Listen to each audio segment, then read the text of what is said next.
We've talked about the high politics and kind of the nuclear issue, and we've also talked about the need to take a new approach. But at this stage, I want to take a vote.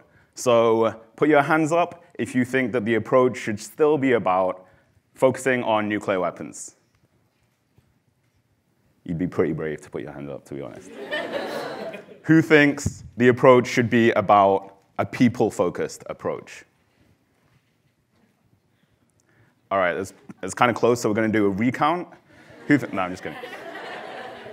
So if we're going to take a people-focused approach to this issue, then let's kind of do an overview of the strategic environment that we need to consider if we're going to do that. So the strategic environment from the North Korean people's perspective, from the North Korean society aspect. And if we're going to do that, we need to be realistic about it. We can't just look at the positives. We need to look at the difficulties and the barriers to change as well. So the first one here is the extent to which the North Korean government is willing to go to maintain 100% control over public politics inside the country.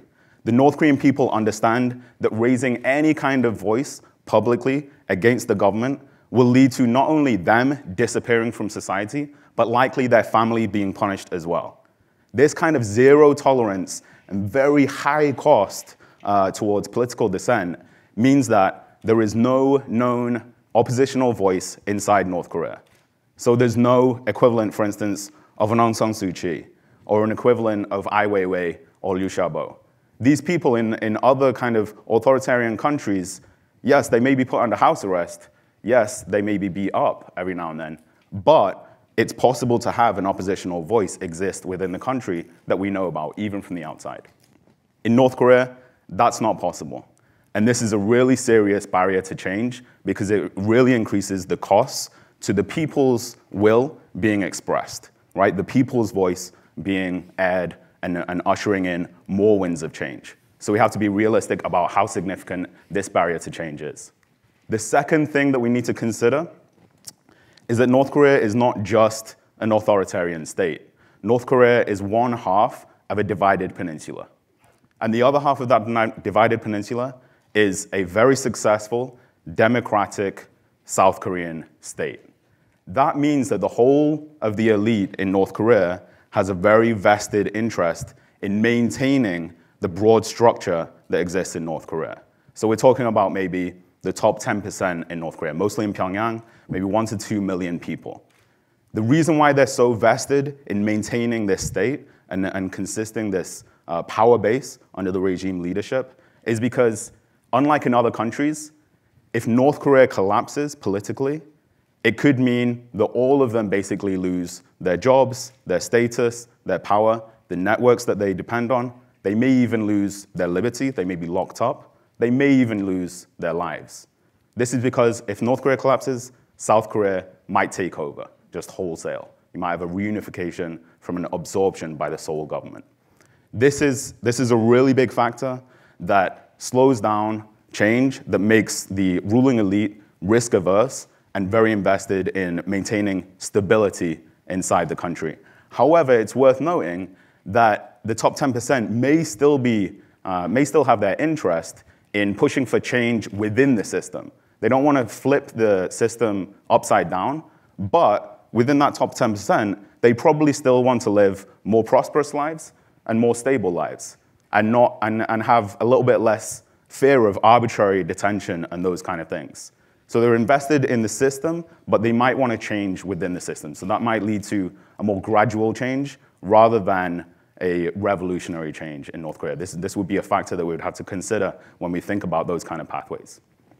However, there's also positive changes that we've talked about. And a lot of this is kind of a recap to consider the strategic environment that we're looking at. So I won't go into too much detail, but as we talked about yesterday, the North Korean government no longer effectively controls the economy in North Korea. Once the North Korean people took control of that and created markets, it was impossible for the North Korean government to reclaim that economic control from North Korean people, from North Korean society. The other thing to know here is that not just has the North Korean government lost control of this, but the market economy in North Korea is growing. So the North Korean government has lost control of something which is growing. And that is a deep flaw, a deep weakness in the regime's system right now. That is a long-term threat to their control of the country. The other thing, and we've heard several stories about this from several of our speakers. For instance, yesterday, you'll remember that Songmin was talking about bribing border guards in order to get them to help his smuggling business across the border between North Korea and China. These kind of stories show that the North Korean police state is no longer that effective on those kind of so-called crimes, especially economic and information-related crimes. It means that Kim Jong-un and the central government cannot fully control the people and micromanage and constrain North Korean society through the use of the rule of law and the police state. This is a really serious weakness in the regime system, which they're not going to be able to recover without transforming the system. Thirdly, the North Korean government have lost control of and are increasingly losing control of the information and ideational environment inside the country. That means that gradually, and this is really key, gradually, the North Korean government is being made more accountable to the North Korean people because their propaganda and ideology, the traditional stuff, is less relevant, and the fact that information is coming in from the outside world, empowering the North Korean people to think and act independently of the regime increasingly, means that increasingly, the North Korean regime is going to be held accountable to reality, not to their propaganda. And that's the most important thing. Sometimes we talk about accountability of the North Korean regime to the international community or to international justice mechanisms. The most important thing is the North Korean regime's accountability to their own people. That's the thing, that's one of the factors that's going to be really crucial for the future transformation of North Korean society and North Korea as a country. This, again, is one of those things where once the information gets into the system, you can't get it out. Fourthly, the North Korean government no longer controls people flows, right? So there's several examples that we can use, people going back and forth between North Korea and China, but also North Korean refugees making it all the way through these rescue routes to safe and free resettlement in South Korea or other countries.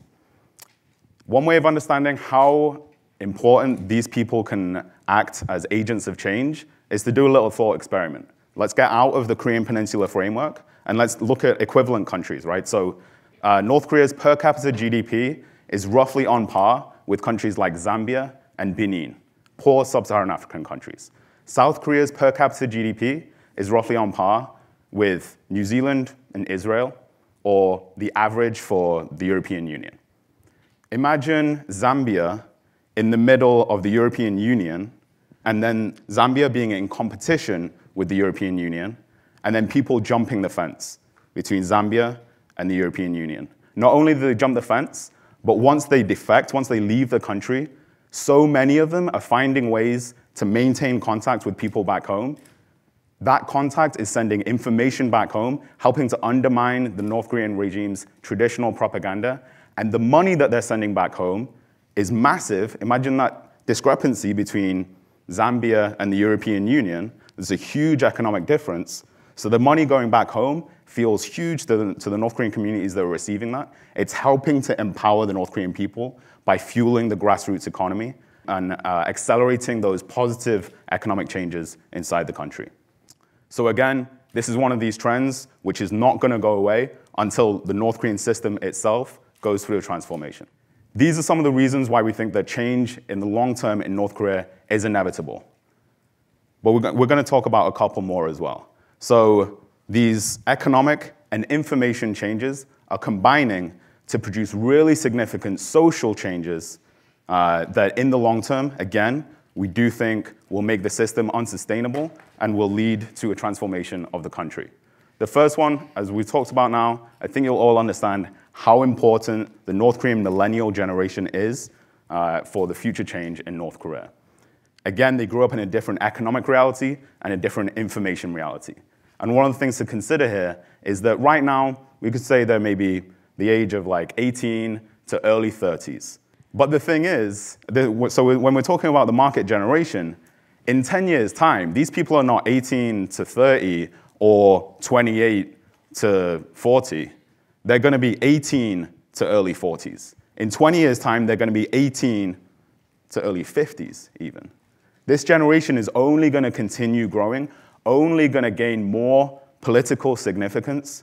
And as that happens, as the North Korean system has to basically control the Jangmarang generation, not the older generation, and then a smaller number of North Korean millennials, when it has to contend with the market generation as a majority, the traditional social controls and traditional propaganda are not really going to work.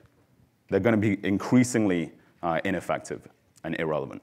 The second thing that we have referenced a few times is that these economic and information trends are producing a new level of networking within the country. So again, if you're engaged in private business, then you're operating with other people in a way which is often in resistance to, or at least outside of the space of government control. This is really important because as humans, by ourselves, as individuals, we're really weak. Humans are really weak individually. But in numbers, there's nothing that we can't do.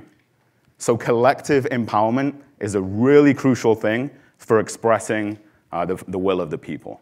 So these kind of changes, the North Korean millennial generation or the market generation, and the emergence of human networks inside the country, these kind of things could be game changers. From the outside, it often looks like North Korea is not really changing. So the trick is to try and get inside the system as much as possible. And I think that through a lot of the talks that we've had over the past couple of days, we've been able to do that. We've been able to get inside the system and see the deep flaws that exist, the hope for change that comes from that. When we consider that, when we consider those aspects of the strategic environment, we realize that one way or another, this is going to change. And one of the things here is that the North Korean government is actually sensitive to these kind of changes. We see that in the ways that they try and crack down on some of these threats to their control. But that's not the only way that they could adapt. They could adapt in a different way that might even be a kind of opening to these things. But the thing is, one way or another, the North Korean government will, I actually think that they will attempt some level of adaptation. That is inevitable. Some level of adaptation, but the crucial question will be, will that attempt at adapting their system to these long-term trends, will that be sufficient? Will they be competent enough? And will they be able to stay on top of this opening society in the long term? Either way, the direction is clear. The direction is to opening the system. This could be a gradual opening, or at some point, it could become more explosive. Either way, I think that the North Korean people win. Thank you.